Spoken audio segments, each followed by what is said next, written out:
아프리카 황소개구리는 적을 만나면 몸을 한껏 부풀려 상대방을 위협하려 듭니다. 또 수컷 공작새는 암컷에게 잘 보이기 위해 깃털을 최대한 크게 펼치는 것으로 우아한 자태를 연출하여 구애를 합니다. 자연계에서 외형을 부풀리거나 화려하게 하는 것은 분명 효과가 있습니다. 그런데 우리들도 외형을 부풀리거나 화려하게 해서 자신이 얼마나 능력 있는 사람인지를, 그리고 대단하고 매력적인 사람인지를 보이고 싶은 욕구가 우리 안에 꿈틀대고 있는 것 같습니다. 저는 예전에 봉고차를 끌고 백화점 VIP 주차장을 잘못 들어간 적이 있었습니다. 그런데 그 직원이 가벼운 손짓으로 빨리 나가라는 거예요. 저는 목회자인데도 순간 그의 불친절이 열이 오르면서 이거 확 외제차 끌고 와버려? 안 와 진짜 라는 이런 마음이 아주 잠깐 스친 적이 있었습니다. 우리는 종종 개구리와 공작새가 사용하는 방법으로 대단해지려고 합니다. 하지만 외형을 불리는 것으로만 우리의 당당함을 갖는다면 이것은 금방 들통나게 되어 있습니다. 외제차를 타도 담배꽁초를 창문 밖으로 휙 던져버릴 때, 좋은 아파트에 살아도 관리 직원을 하대할 때, 연락처가 내 인생에 도움을 줄 사람들로만 저장되어 있을 때, 당신의 꿈과 계획이 오로지 돈에만 매여 있을 때 영원히 왜소한 나는 드러나고 맙니다. 외형을 부풀리는 것만으로는 절대로 당당하게 살 수 없습니다. 바울은 친밀한 관계가 깨진 갈라디아 성도들로부터 오해를 받고 있습니다. 갈라디아 성도들은 바울이 가진 사도의 자격을 의심하기 시작했습니다. 오늘날로 말하면 목사 자격이 없다는 것입니다.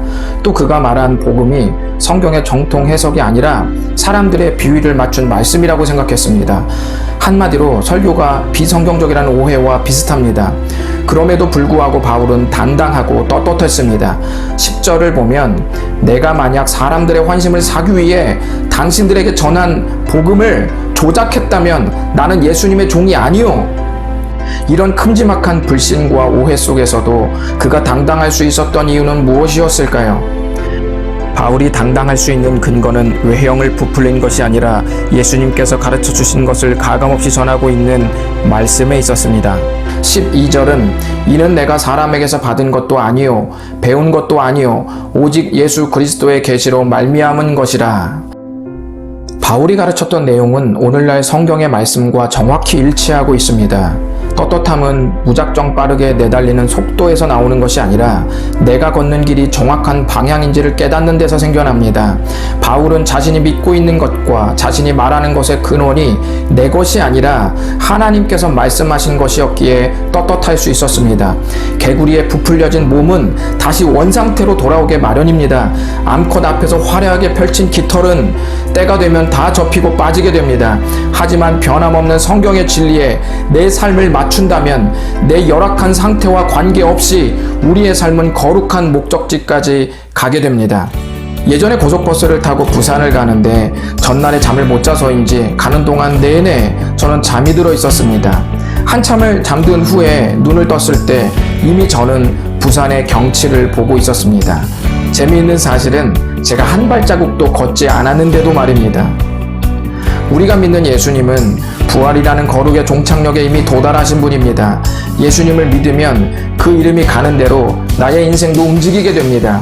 내가 아무리 피곤한 인생을 살았어도, 삶이 너무 괴로워 다리에 힘이 다 풀렸다 할지라도 그 믿음이 선장 되시는 예수님의 거룩한 항해에 동참하고 있음을 깨닫게 합니다. 그 사실이 나의 생각을 덮을 때 우리는 비로소 인생의 창문에 비친 거룩한 경치를 볼 수 있습니다. 그리고 우리의 인생이 마치는 그날 우리는 잠잠히 생각하게 될 것입니다. 목적지에 잘 도착했구나. 잠잠한 이 고백이 우리를 떳떳한 삶으로 인도할 것입니다. 무너지려고 하는 당신의 삶을 하늘이 떠받치고 있다는 확신을 갖게 되는 순간 당신은 어떤 상황에서도 당당할 수 있습니다. 내일부터 외형으로 치장한 껍데기를 걸치고 거짓의 거리를 활보하던 삶과 이제 작별을 고하십시오.